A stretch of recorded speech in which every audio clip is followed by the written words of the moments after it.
नमस्कार मित्रांनो, आजची माहिती म्हणजे ई रिक्षाबद्दल आहे। ती माहिती आज मी तुम्हाला पूर्ण सांगणार आहे। फॉर्म कसा भरायचा, त्यामध्ये डॉक्युमेंट कोणकोणते लागणार आहे, त्यामध्ये शर्ती व अटी कोणकोणत्या आहे, याबद्दल आज आपण पूर्ण माहिती देणार आहे। तर तुम्ही चॅनलवर नवीन असाल तर चॅनलला सबस्क्राइब करा, कारण की या चॅनलवर अशीच नवनवीन व्हिडिओ तुम्हाला पाहायला मिळतील। चला तर मग व्हिडिओ सुरू करूया। सर्वात पहिले तुम्हाला कुठे पण गुगलवर यायचं आहे, गुगल क्रोमवर यायचं आहे। त्यानंतर इथं मी एक वेबसाईट देणार, ती वेबसाईट तुम्हाला इथं टाकायची आहे। ती वेबसाईट टाकल्यानंतर सर्च करायचं आहे। सर्च केल्यानंतर असं येणार आहे।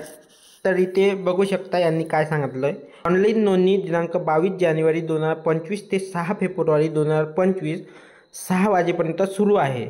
योजनेच्या लाभार्थ्यांनी सन 23-24 आर्थिक वर्षात नोंदणी केलेला पण लाभ न मिळालेल्या दिव्यांग व्यक्तींची अर्ज 2024-25 साठी वर्ग करण्यात आले आहे, म्हणून त्या दिव्यांगांनी नव्याने अर्ज सादर करण्याची आवश्यकता नाही। ज्या दिव्यांग व्यक्तींनी यापूर्वी ऑनलाईन अर्ज सादर केलेला नाही अशाच दिव्यांग व्यक्तीकरिता सन 2024-25 अंतर्गत नोंदणी पोर्टलवर परत एकदा सुरू करण्यात आली आहे।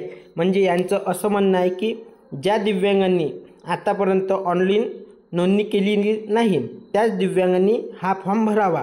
आणि हा फॉर्म कसा भरायचा ते पण तुम्हाला मी यामध्ये सांगतो। डॉक्युमेंट कोणकोणते लागणार ते पण मी तुम्हाला सांगणार आहे।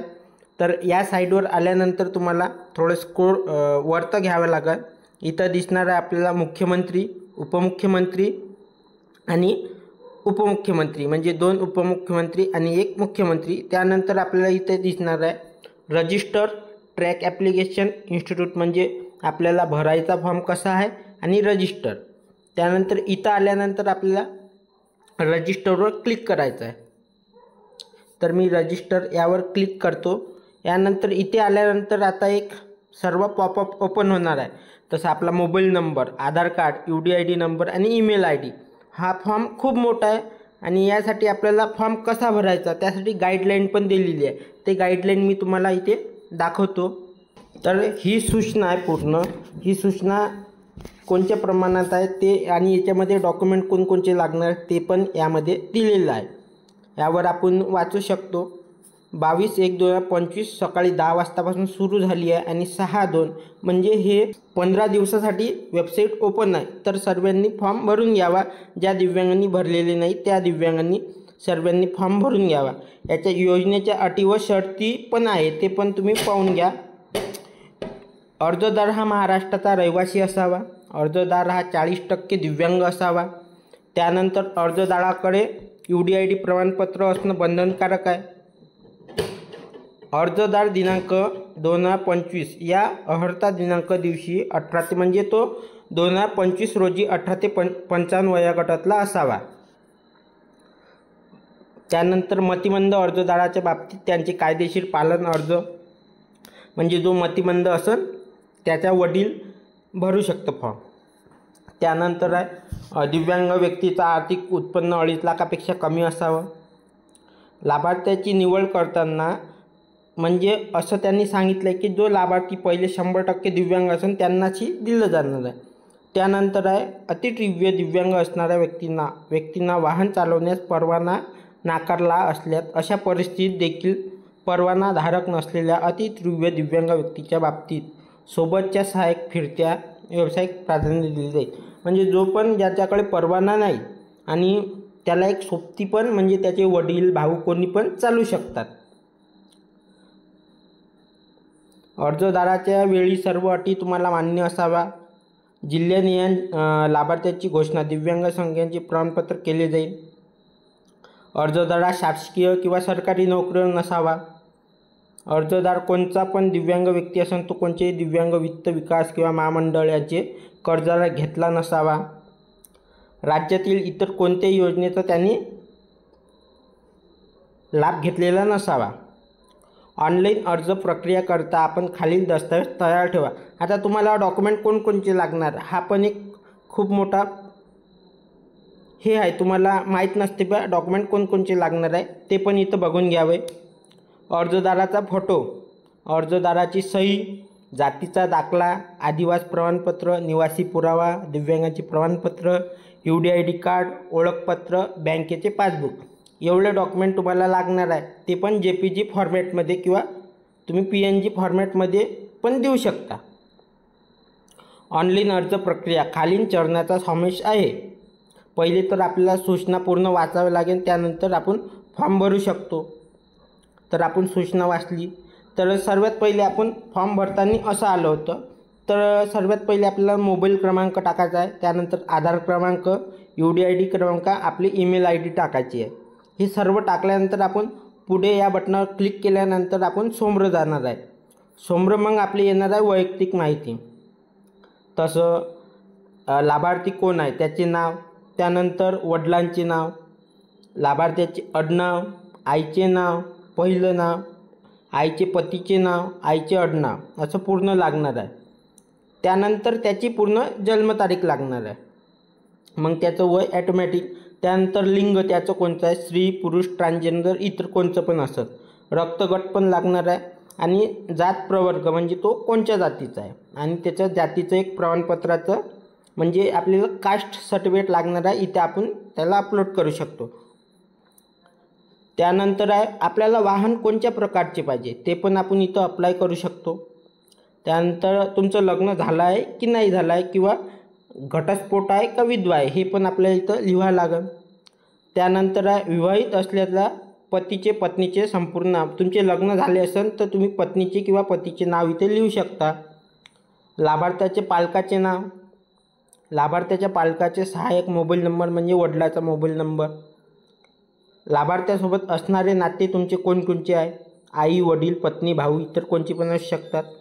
त्यानंतर तुम्ही शिकलेले किती आहे, प्राथमिक, माध्यमिक, उच्च माध्यमिक, डिप्लोमा, पदवीधर, तुम्ही शिकलेले किती आहे ते पण इथं टाकावं लागेल आणि आपल्याला असं पुढेवर क्लिक करायचं आहे. त्यानंतर आपण समोर येणार. त्यानंतर आहे अर्जदाराचा निवासी पत्ता म्हणजे आपल्याला इथं पूर्ण पत्ता लागणार आहे. तर आपण इथं सर्व पत्ता देणार आहे अर्जदाराचा, सध्याचा पत्ता आपण कुठं राहणार आहे. त्यानंतर पिनकोड, तुम्ही महाराष्ट्राचे रहिवासी आहात का नाही तो होयच करायचा आहे आपल्याला. त्यानंतर इथं आपल्याला आदिवासी प्रमाणपत्र म्हणजे डोमेसियल लागणार आहे, जे का आपण तहसीलमध्ये काढून घेतो. त्यानंतर राज्य आपलं महाराष्ट्रच आहे आणि विभाग आपल्या इकडे 6 विभाग आहे, अमरावती, नागपूर, नाशिक, पुणे, कोकण आणि मराठवाडा असे 6 विभाग. तुम्ही कोणत्या विभागामध्ये राहता ते पण तुम्हाला इथे सांगणं गरजेचं आहे. त्यानंतर तुमचा जिल्हा येणार आहे, तुम्ही जिल्हा निवडा. त्यानंतर तुमचा तालुका पण येणार आहे, तालुका आल्यानंतर तुमचं गाव पण येणार आहे. त्यानंतर तुमचा पत्ता लागणार आहे, पत्ता पुरावा तुम्ही आधार कार्ड सिलेक्ट करा. त्यानंतर तुम्ही इथं आधार कार्ड टाकू शकता. त्यानंतर आहे दिव्यांगांची माहिती. दिव्यांगांनी इथं त्यांचं प्रमाणपत्र अपलोड करायचं आहे आणि त्यांचं UDID कार्ड असणं खूप गरजेचं आहे. त्यांचं कायमस्वरूपी UDID कार्ड आहे की तात्पुरतं आहे तर तुम्हाला इथं निवडायचं आहे. आणि तुम्ही दिव्यांग किती टक्के आहे ते पण इथं लिहायचं आहे. आणि तुम्हाला दिव्यांगांचा प्रकार इथे टाकायचा आहे, तुम्ही दिव्यांग कोणचे आहेत. तर जन्मताच दिव्यांग आहात का नाही, हो किंवा नाही तुम्ही करू शकता इथे आणि पुढे जायचं आहे. त्यानंतर आहे रोजगाराची स्थिती, जे पण तुमचं असणार. तर तुम्ही रोजगार नोकरीवर आहे की बेरोजगार आहे, तर बेरोजगार जे असेल तुम्ही ते करा. त्यानंतर आपण सरकारी कर्मचारी आहात का, असेल तर हो करा, नसेल तर नाही करा. त्यानंतर दारिद्र्य रेषेखाली माहिती, तुमचं कार्ड कोणचं आहे, APL आहे, BPL आहे की अंत्योदय आहे, जे पण तुमचं कार्ड असेल ते. त्यानंतर लाभार्थ्याचे वार्षिक उत्पन्न किती आहे, 10,000, 10 ते 1 लाख, 1 लाख ते 2.5 लाख, जे पण असेल ते करायचं आणि पुढे जायचं. त्यानंतर येते आपल्या सर्वात महत्त्वाचं बँकेचे तपशील. सर्वात पहिले ते इथे आपल्याला आधार कार्ड जोडायचं आहे. त्यानंतर ओळखपत्र म्हणजे आधार कार्ड इथं अपलोड करायचं आहे आणि ओळखपत्र क्रमांक इथं टाकायचा आहे.